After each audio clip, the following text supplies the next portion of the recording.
नमस्कार दोस्तों, welcome back to motor refined. मैं हूं आपका होस्ट और दोस्त अरिंदम घोष और आज एक बार फिर मैं आप लोगों के लिए अपनी यहां पर जो यामाहा XSR 155 है ये लेकर हाजिर हूं। टाइटल थंबनेल से आप लोगों ने बिल्कुल समझ लिया है। वीडियो के दौरान आज मैं आप लोगों के साथ मेरी यहां पर जो ओनरशिप एक्सपीरियंस है एज एन ओनरशिप रिव्यू मैं आप लोगों तक यहाँ पर बिल्कुल पहुँचाना चाहता हूँ। इंट्रोडक्टरी प्राइस पर मैंने इसको खरीदा था, अभी प्राइस यहाँ पर डेफिनेटली बढ़ चुकी है। सस्पेंशन का फील कैसा है, टायर आपको ओवरऑल कितनी यहाँ पर सही लग रही है चलाते वक्त, ब्रेकिंग कैसी है, माइलेज आपको यहाँ पर क्या मिल सकता है। E20 एक बर्निंग इशू है, क्या मुझे यहाँ पर कुछ चीज़ यहाँ तक अभी फेस हुआ है या नहीं, ठीक है। ग्राउंड क्लियरेंस को लेके लोग यहाँ पर डरते हैं, सीट को लेके काफ़ी यहाँ पर चर्चा में रही है ये बाइक की कितनी सही है, कंफर्ट वगैरह या फिर स्पेस वगैरह, सबके बारे में इन डेप्थ यहाँ पर बात करेंगे। तो चलिए दोस्तों, टाइम जाया ना करते हुए शुरू करते हैं। शुरुआत करते हैं दोस्तों। सबसे पहले यहाँ पर जो प्राइस है इस बारे में मैं आप लोगों को बता देना चाहूँगा। और उससे भी पहले एक बात और है, मैं कितना किलोमीटर इसको चला चुका हूँ। एक बार इसकी जो कंसोल है ये आप लोग यहाँ पर देख लीजिए। यहाँ पर मैंने इसको चला लिया है अप्रॉक्स, ये देखिए 1216 किलोमीटर मैंने चला लिया है, ठीक है। 1216 किलोमीटर। अब इसको यहाँ पर करते हैं बंद।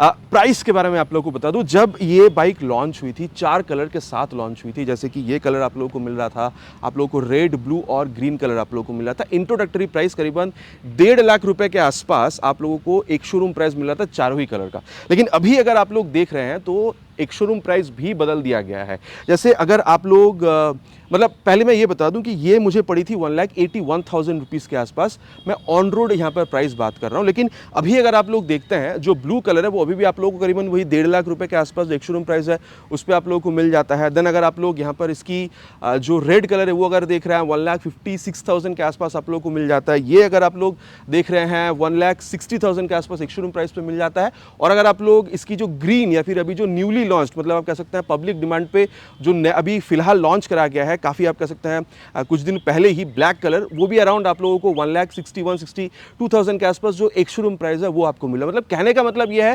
पहले 4 कलर लॉन्च करा गया था सेम प्राइस पे, इंट्रोडक्टरी प्राइस, लेकिन अभी कलर वाइज प्राइस जो है मतलब वैसे भी बढ़ाया गया और कलर वाइज भी प्राइस अभी यहाँ पर डिफरेंस आप लोगों को क्रिएट करती हुई बिल्कुल नजर आएगी। और मैं ये कह दूँ, ये कलर एक्चुअली मेरे पिताजी ने यहाँ पर पसंद करी थी और मुझे भी ये कलर काफ़ी खास लगता है। काफ़ी लोगों ने मुझे कहा भी है कि भाई अगर दूसरे कलर के मुकाबले ये कलर आप ले रहे हो तो काफ़ी बढ़िया भी लगती है ये कलर। बाकी आप लोगों का राय क्या है नीचे आप लोग बिल्कुल बताइएगा। साथ ही अब देखिए दूसरी कलर में अगर आप लोग देख रहे हैं तो ये जो यामाहा है ये इतनी सही तरीके से आप लोगों को 3D में लिखा हुआ मिलता नहीं है जो आप लोगों को यहाँ पर दिख रहा है। ये भी आप कह सकते हैं कि ये भी एक वजह है कि मैंने इस कलर को खरीदा था, क्योंकि यहाँ पर यामाहा 3D में लिखा हुआ आप लोगों को मिल रहा है और XSR आप लोगों को यहाँ पर साइड में इसकी जो आप कह सकते हैं स्टिकरिंग है ये आप लोगों को मिल जाता है। बाकी अब जो फ्रंट व्यू है, लाइट से यहाँ पर शुरुआत करते हैं कि मेरी एक्सपीरियंस यहाँ पर क्या रही है। जैसे ही मैं यहाँ पर जो की है इसको ऑन करता हूँ, आप लोग देख सकते हैं यहाँ पर ये जो DRL ये जलता हुआ दिखेगा, जहाँ पर XSR की जो ब्रांडिंग है ये आप लोगों को मिल रहा है। और अगर मैं यहाँ पर इसकी इग्निशन को ऑन कर रहा हूँ, वैसे देखिए रात का चीज़ है ये, ठीक है। अभी तो आप लोगों को शायद समझ में ना भी आ रहा हो, एक बार रात का क्या सीन है वो मैं आप लोगों को बता देता हूँ। और दोस्तों अब बात करते हैं कि अंधेरे में क्या सीन है। बाकी अभी थोड़ा थोड़ा तो लाइट आ रहा होगा, मतलब जितनी भी व्हीकल्स यहाँ से आ रही है। बाकी ये देखिए अभी कंप्लीटली ऑफ है और अब जब ये ऑन हो रही है, ठीक है, यहाँ पर हज़ार्ड को ऑन कर देते हैं पहले, क्योंकि बिल्कुल ही अंधेरा यहाँ पर देखिए। जैसे मैंने उसको भी ऑन करी है स्टैटिक पोजीशन में, काफ़ी अच्छा खासा लाइट आप लोगों को यहाँ पर ये दे देती है, ठीक है। अब इसको यहाँ पर ये स्टार्ट करते हैं। देखिए मैं तो कहूँगा इसको अगर आप लोग यहाँ पर इस तरीके से अगर 30, ठीक है, 40, 50, 60 तक भी अगर आप लोग खींच रहे हैं ना, इनफैक्ट मैं तो कहूँगा अगर आप लोग 70 तक भी जा रहे हैं कुछ इस तरीके से, ये देख लीजिए एक बार 70 तक, ठीक है, ऑलमोस्ट 70 पहुंच गए थे। ये लाइट यहाँ पर आपको अच्छा खासा मिल जाता है। अब ये नहीं है कि बहुत बढ़िया लाइट मिल रहा है, मैं कहूँगा देखिए ये एक ऐसा रेंज है 50, 60, 70 जिसमें हम लोग एक्चुअली बाइक को राइड करते हैं। तो इस आप कह सकते हैं कंडीशन में आप लोगों को यहाँ पर बाइक को चलाने में प्रॉब्लम नहीं होगा, ठीक है। लेकिन हाँ डेफिनेटली अगर आप इससे ऊपर जाएंगे तो आप लोगों को एक्स्ट्रा लाइट लगवाने की जरूरत हो सकती है। बाकी एक्स्ट्रा लाइट अगर आप लगवा रहे हैं तो रूल फॉलो करिएगा, हेडलैम्प के जो लेवल है उससे आप लोग नीचे लगाइएगा, ठीक है। बाकी हाँ मैं कहूँगा देखिए लाइट ठीक ठाक है, मैं नहीं कहूँगा बहुत बेहतर है, लेकिन 50, 60, 70 तक आप लोग आराम से अपना काम चला सकते हैं, ठीक है। आप इसको बुरा नहीं कह सकते, लेकिन बहुत अच्छा भी नहीं है, काम आप लोगों के आराम से चल जाएगी। स्पीड लिमिट मैंने आप लोगों को बता दी है। अब दोस्तों बात सबसे पहले यहाँ पर सस्पेंशन की करते हैं, हैंडलिंग की करते हैं। सामने आप लोगों को यहाँ पर ये जो USD फोक है ये आप लोगों को मिल जाएगा। अगर आप लोग रियर पोर्शन पर आ रहे हैं तो यहाँ पर आप लोगों को ये जो मोनोशॉक सस्पेंशन है ये आप लोगों को यहाँ पर बिल्कुल मिल जाता है। अब देखिए यहाँ पर मेरा जो एक्सपीरियंस है ना, ये मैं आप लोगों को क्लियरली यहाँ पर बता सकता हूँ। मोनोशॉक और USD सुनते से आप लोगों को लग रहा है कि भाई ये स्टिफ होगी, और भाई स्टिफ है भी। मतलब देखिए, मैं कह सकता हूं कि यहां पर अगर आप लोग देख रहे हैं, ये छोटा सा आप लोगों को यहां पर, ये रोड से यहां पर ये जो गैप है ये आप लोगों को दिख रहा है, ठीक है। इतना भी अगर आप गैप पे इस बाइक को ले आते हैं तो ये फीडबैक आप लोगों को मिलेगा। रोड से जैसे आप लोग इतना भी अगर आप लोग नीचे लेकर आते हैं ना, फीडबैक आपको मिलेगा। मैं ये नहीं कहूँगा कि बहुत ज़्यादा झटका फील कराती है, छोटे छोटे आप कह सकते हैं ये जो अनइवन सरफेसेस पे, लेकिन फीडबैक देती है भाई। छोटे छोटे जगहों पर भी आप लोगों को फीडबैक मिलेगा। आपकी जो बाइक है वो ऊंची नीची जगह से गुजरी है, ये आपको फील पक्का देती है। स्टिफ तो आप लोगों को पक्का मिलेगा। बाकी अगर आप लोग गड्ढों पर जा रहे हैं फिर तो बात अलग है, झटका आप लोगों को मिलना है। और अगर आप बम्प्स पर से जब गुजर रहे हैं ना, अगर छोटा मोटा बम्प हुआ फिर भी आपको मतलब थोड़ा बहुत झटका फील होगा, लेकिन अगर आप थोड़ा से भी यहाँ पर मतलब केयरफुल ना रहे और अगर बम्प थोड़ा से भी ज़्यादा उस पर अगर आप लोग मतलब चढ़ाने की कोशिश कर रहे हैं स्पीड पे, फिर तो भाई रियर सस्पेंशन जो झटका आपको देगी, फ्रंट सस्पेंशन भी आपको झटका देगी, ठीक है। ये तो चलो इसका एक कह सकते हैं कि डाउन साइड मैंने आपको बताया कि झटका आपको मिलेगा, लेकिन फिर इसका सही वाला साइड क्या है। देखिए, अगर आप हाईवेज पर चला रहे हैं, आप पक्के रास्तों पर चला रहे हैं, आप बाइक को लेके ना आप लीन हो जाइए, ठीक है। बाइक को लेके आप लीन हो जाइए, मतलब इन सारी चीज़ों में ना आप हाई स्पीड देख लीजिए, आप इसकी स्टेबिलिटी देख लीजिए, आप लीन कर लीजिए, कॉर्नरिंग एबिलिटी देख लीजिए, भाई दमदार मिलेगा। मतलब झटका जो आपको दे रही है, ठीक है, वो स्टिफनेस की वजह से दी, और इस स्टिफनेस की वजह से ही, ठीक है, हाई स्पीड स्टेबिलिटी, ठीक है, कॉर्नरिंग वगैरह जो आप कर रहे हैं, ये आप लोगों को यहाँ पर कमाल मिलता है। मैं आप लोगों को ये चीज़ बिल्कुल कह सकता हूँ, कंप्लीट एक्सपीरियंस, 1200 किलोमीटर के ऊपर चला चुका हूँ, कंप्लीट मैं आप लोगों को अपना एक्सपीरियंस शेयर कर रहा हूँ। ज़्यादा आगे चले আসে।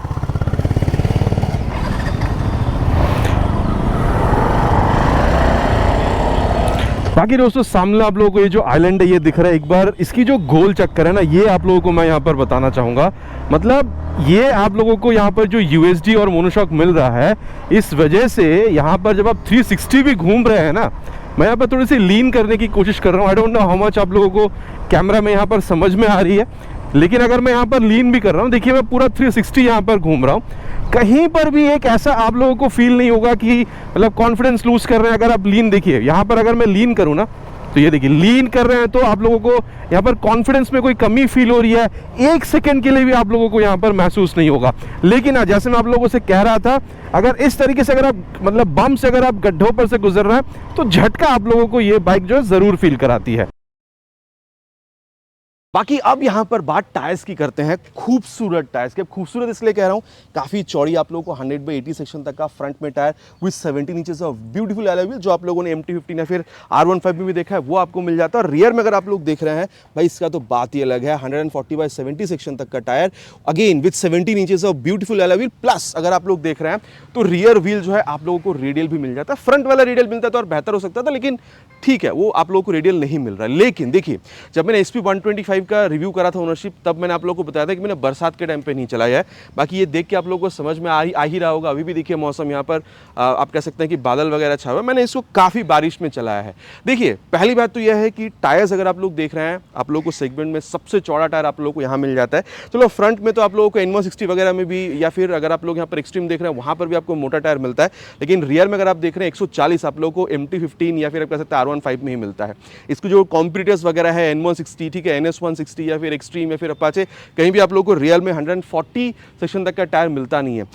देखिए, मैं अपने एक्सपीरियंस जो मैं आप लोगों को बता सकता हूं, मुझे यहां पर जब भी मैं ब्रेक कर रहा हूं, टायर मुझे यहां पर फिसलती हुई नज़र नहीं आई है। बाकी अब आप कहेंगे कि भाई ABS है शायद इसलिए, लेकिन हाँ, ABS तो एक बात इसमें आता ही है, लेकिन फिर भी कभी कभी ऐसा भी होता है हल्के से आप ब्रेक मार रहे हैं, टायर फिसल रही है।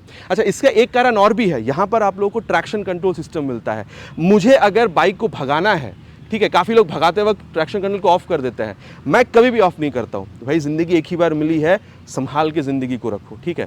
ट्रैक्शन कंट्रोल मुझे बाइक भगाना है फिर भी ऑन है। और अभी तो बारिश जैसी चीज़ यहाँ पर मानसून ने काफ़ी ज़ोर से दस्तक दे ही दिया है वेस्ट बंगाल में। मैं कभी भी ट्रैक्शन कंट्रोल को ऑफ नहीं करता हूँ, चाहे मुझे भगाना हो या फिर स्लो चलाना हो। और मैं इतना कह सकता हूँ कि बाइक मुझे अभी तक, ये ऑलरेडी मैंने आपको दिखाया है, करीबन 1216 किलोमीटर मैंने चला लिया है, फिसलती हुई मुझे बाइक यहाँ पर नज़र आई नहीं है। और दोस्तों, अब बात करते हैं यहाँ पर ब्रेकिंग के बारे में, ठीक है। फ्रंट में आप लोगों को यहाँ पर ये जो 282 mm तक का यहाँ पर ये जो डिस्क ब्रेक मिल रहा है। ABS यहाँ पर भी आप लोगों को मिल जाता है, यहाँ पर बाय ब्रेक कैलिपर के साथ। रियर में भी अगर आप लोग आ रहे हैं तो 220 mm तक का ये जो डिस्क ब्रेक है यहाँ पर भी आप लोगों को कैलिपर के साथ बिल्कुल मिल रहा है। और अभी मैं आप लोगों को बता रहा था कि आप लोगों को यहाँ पर डुअल चैनल ABS मिलता है। बाकी देखिए, मैंने यहाँ पर इसको हाईवे में ही ज़्यादा राइड करी है, सिटीज़ में तो मैं करता ही हूँ। अगर ये 1200 किलोमीटर चली हुई ओवरऑल, तो मैं इतना कह सकता हूँ कि 5 से मतलब 450-500 किलोमीटर मैंने इसको यहाँ पर आप कह सकते हैं कि मैं हाईवे में ही पर ही मैंने इसको चलाया। तो हाईवे प्लस आप कह सकते हैं जो सिटी राइड, दोनों का ही एक्सपीरियंस मुझे यहाँ पर बराबर है। मैं आप लोगों से ये कह सकता हूँ, हाईवे पे मैंने इसको 70, 80, 90, 100, अब देखिए 100 से ऊपर मैं कभी गया हूँ, लेकिन वो एक्सपीरियंस बहुत ज़्यादा नहीं। लेकिन ये 70 से लेके 100 के बीच में तो हाईवे पे रहते ही है हम लोग। मतलब मैं हमेशा स्पीड लिमिट को मानकर चलता हूँ रोड की। तो उस हिसाब से भी अगर मैं आप लोगों को बताऊँ तो फ्रंट में मुझे यहाँ पर ब्रेकिंग से शिकायत नहीं है। अब ऐसा नहीं है जैसे ही मैं ब्रेक कर रहा हूँ फट से ऐसे रोक देती है, नहीं, प्यार से रोकेगी लेकिन रोक देगी आप जहाँ चाहते हैं। भाई आज ही का बात है, मैं एक टर्न ले रहा था और एक काफ़ी मतलब बुद्धिमान बंदा सामने से साइकिल लेके आ रहा था। मेरे सामने जो यहाँ पर स्कूटर था, अब मैं टर्न पे था, मैंने वो बंदे को देखा नहीं, ठीक है। जो सामने मेरे सामने जो स्कूटर लेके बंदा था उसको वो बंदा दिखा। उसने जब ब्रेक मारा ना तो मैं एकदम पैनिक में आके मैंने ब्रेक करा, क्योंकि मैं यहाँ पर खड़ा हूँ। अगर मैं यहाँ पर हूँ तो शायद इतनी यहाँ पर डिस्टेंस थी और मैं एटलीस्ट 50-60 की स्पीड पर तो रहा ही हूँगा। मैंने दोनों ब्रेक कसकर मारा था। पहली बात तो है ABS मुझे आता हुआ दिखाई नहीं दिया, ठीक है, लेकिन फिर भी इतने सामने मतलब मान के चल सकते हैं, मतलब 45-50 तक का स्पीड रहा होगा उसमें। इतने स्पीड मतलब इतने डिस्टेंस पर, ठीक है, फिर भी मैंने ब्रेक जब मारा ना तो आराम से गाड़ी रुक गई यार। मतलब मुझे तो एक वक्त ऐसा लगा कि यार आज तो गए, ठुक गया गाड़ी, लेकिन फिर भी इसने मुझे बचा लिया है। मतलब ब्रेकिंग यहाँ पर सही है। मैं अगेन कहूँगा, ऐसा नहीं है कि झट से रोक देती है, लेकिन रोक देगी। ABS है तो आपको डरने की भी यहाँ पर बात नहीं आ रही है। बाकी अगेन कहूँगा, ट्रैक्शन कंट्रोल है, हमेशा ऑन रखिए। स्लीपरी रास्तों पर मेनली आपको बहुत ज़्यादा हेल्प करेगी आपकी यहाँ पर सेफ्टी को मेंटेन करने में। बाकी दोस्तों, अब यहाँ पर जो power house of the bike engine है, इस बारे में यहाँ पर बात कर लेते हैं। सबसे पहले इसकी जो एग्जॉस्ट साउंड है वो मैं आपको सुनाता हूँ।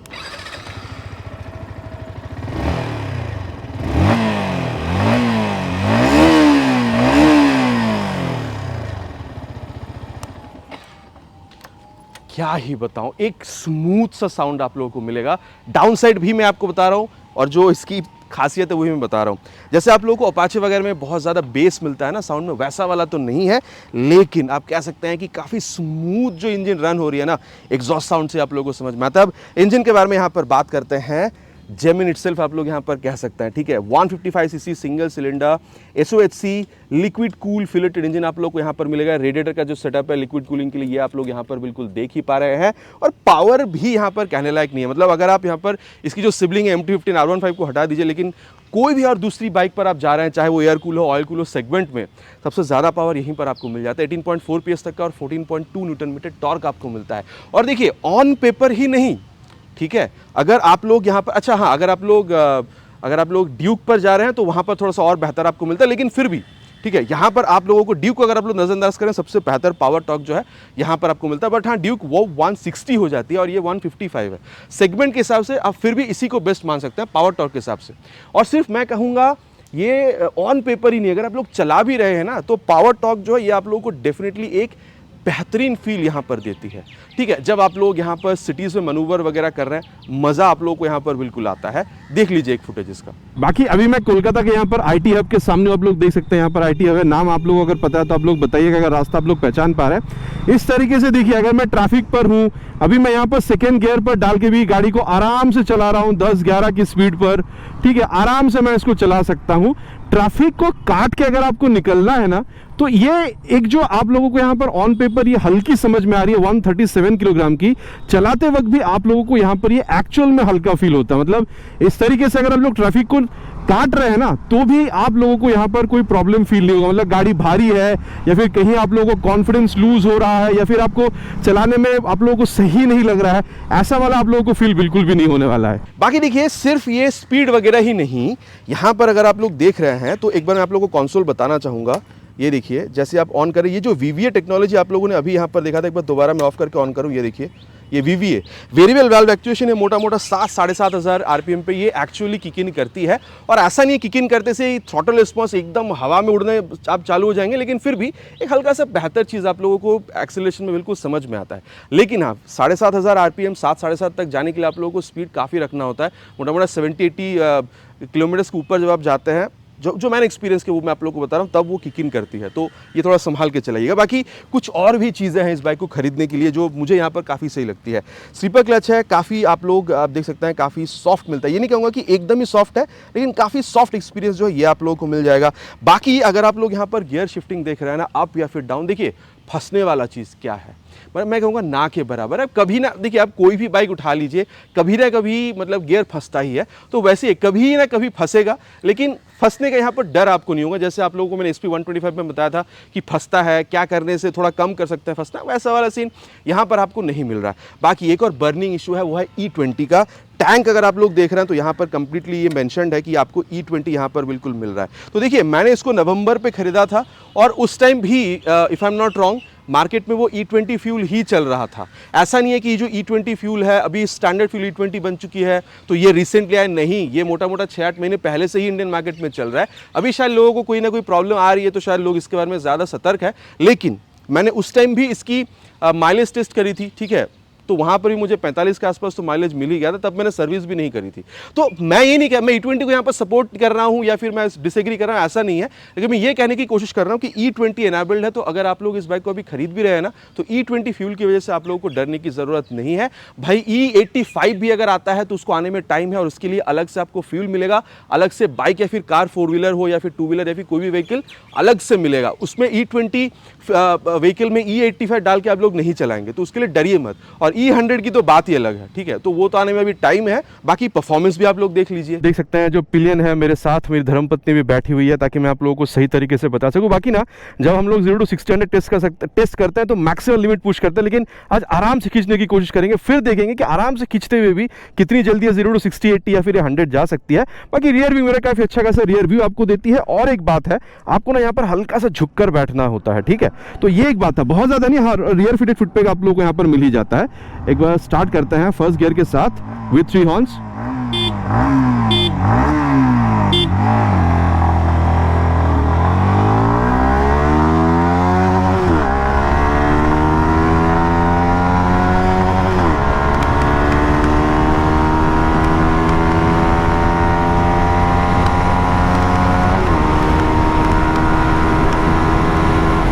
तो ये दोस्तों आप लोगों ने यहां पर देख लिया है 0 to 100। बाकी स्लीपर क्लच था वो भी एक बार देख लीजिए।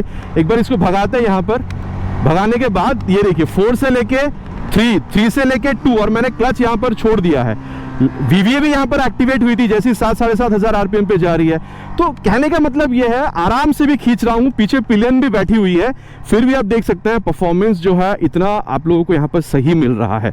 आप स्लीपर क्लच जो है वो भी सही तरीके से काम कर रही है। फट से अगर सामने आपके कुछ आ गया, रैपिड गियर डाउन करके ओवरऑल स्पीड स्लो डाउन करते हैं, तो गियर डाउन करने के बाद जैसे आप क्लच छोड़ते हैं वहाँ पर बहुत ज़्यादा आप लोगों को प्रॉब्लम भी नहीं होता है। रियर टायर लॉक होकर जो स्लिप होने का एक पॉसिबिलिटी रहता है, उससे भी आप लोगों को यहाँ पर बिल्कुल राहत मिलता है। बाकी कंफर्टेबल क्रूजिंग स्पीड अगर आप लोग देख रहे हैं मोटा मोटा वही 90-100 तक आप लोग आराम से मानकर चल सकते हैं। वैसे 80 से 90 के बीच रखेंगे तो सही रहेगा, 90 से 100 के बीच पर भी आप लोग बिल्कुल मानकर चल सकते हैं, स्टेबिलिटी में प्रॉब्लम नहीं है, ठीक है। और साथ ही अगर आप लोग देख रहे हैं माइलेज भी 40-45 के आसपास आप लोगों को मिल ही जाना चाहिए। और हाँ, अगर आप लोग यहाँ पर इसकी ये अगर आप लोग रेडिएटर देख रहे हैं तो वो ऑन होती है अगर आप लोग बहुत ज़्यादा ट्रैफिक पर से गुजर रहे होते हैं। तो आप देखिए लिक्विड कूल है, वो इसीलिए दिया गया है कि अच्छी तरीके से इंजन को कूल करी जा सके, एफिशिएंटली कूल करी जा सके, और एफिशिएंटली कूल ये करती भी है, तो उसमें आप लोगों को बहुत ज़्यादा यहाँ पर प्रॉब्लम फील नहीं होनी चाहिए।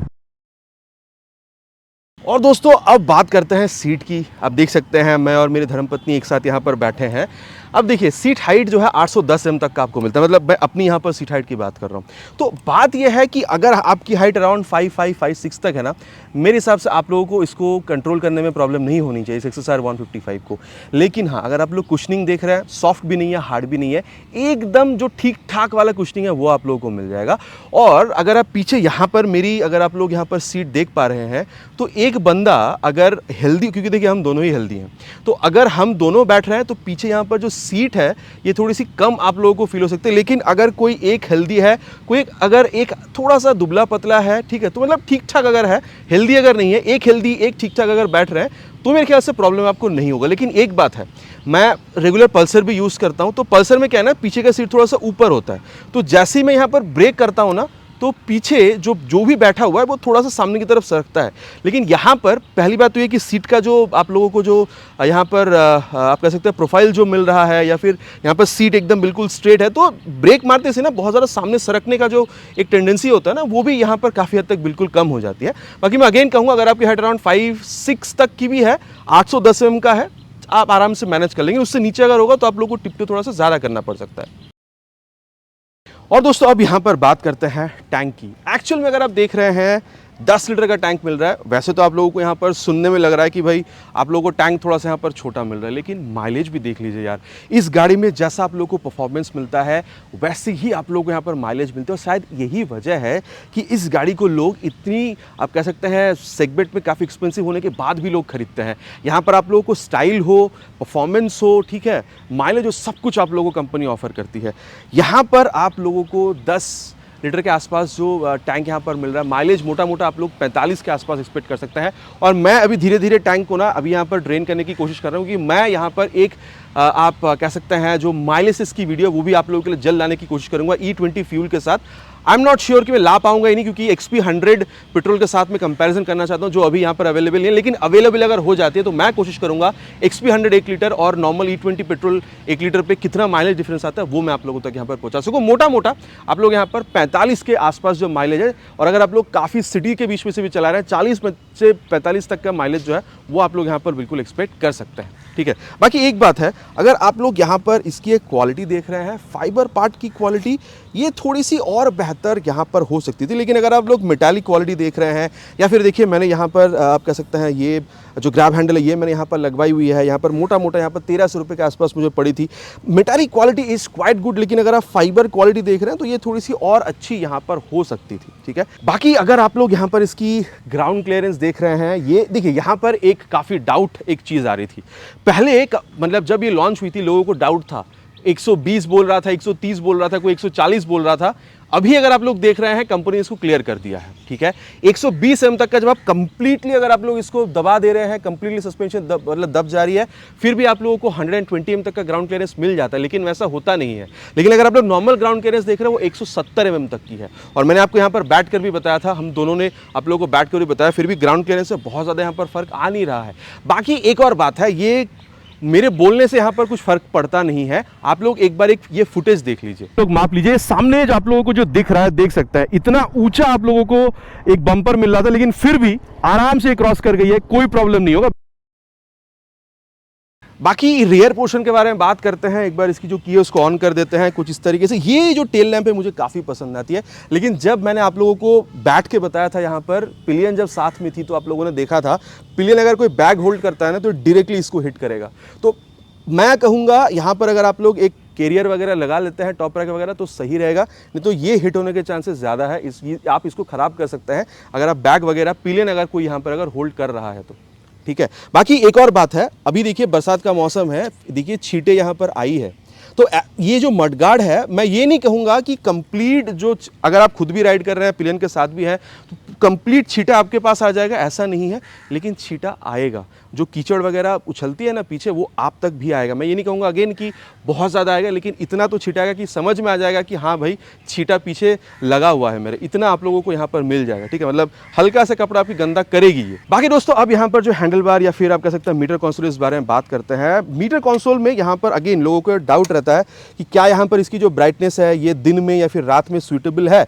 मैं तो कहूँगा भाई मुझे यहाँ पर कोई प्रॉब्लम ऐसे फील हुई नहीं है। बाकी टैकोमीटर, गियर पोजिशन सेंसर, ठीक है, स्पीडोमीटर, सब कुछ आप लोगों को यहाँ पर बिल्कुल मिल जाता है। मेरे हिसाब से प्रॉब्लम नहीं होनी चाहिए। आप देख सकते हैं यहाँ पर ओडोमीटर दिखा रही है, इसके बाद आप लोगों को यहाँ पर ये जो ट्रिप ए, ठीक है, या फिर यहाँ पर आप कह सकते हैं जो ट्रिप बी है, ये सारी चीज़ें आप लोगों को यहाँ पर ये बता दी थी। ट्रिप एफ और टाइम जो है ये भी आप लोगों को शो कर देगी। यहाँ पर एवरेज वगैरह जो है माइलेज की, यहाँ पर ये चीज़ भी आप लोगों को बिल्कुल ये शो हो जाती है। ट्रैक्शन कंट्रोल मैंने पहले कहा था मैं ऑन करके रखता हूँ, तो ये चीज़ भी आप लोगों को यहाँ पर बिल्कुल दिख रहा है, ठीक है। इसके अलावा जो चीज़ मैं आप लोगों को यहाँ पर बताना चाहूँगा, हैंडल बार में देखिए ये हाई बीम लो बीम पास साइड का स्विच, इस पर प्रॉब्लम नहीं है।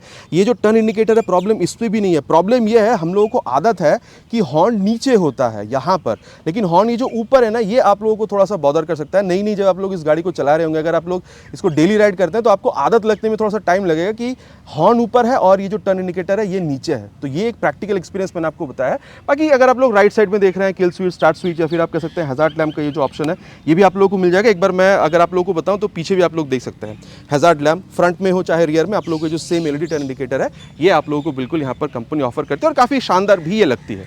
बाकी दोस्तों देखिए, मैं आप लोगों से ये कह सकता हूँ कि हैंडलिंग में ना आप लोगों को ये ज़बरदस्त मज़ा दे सकती है। मैं कंक्लूजन की यहाँ पर बात कर रहा हूँ, कितनी सही होगी कितनी गलत।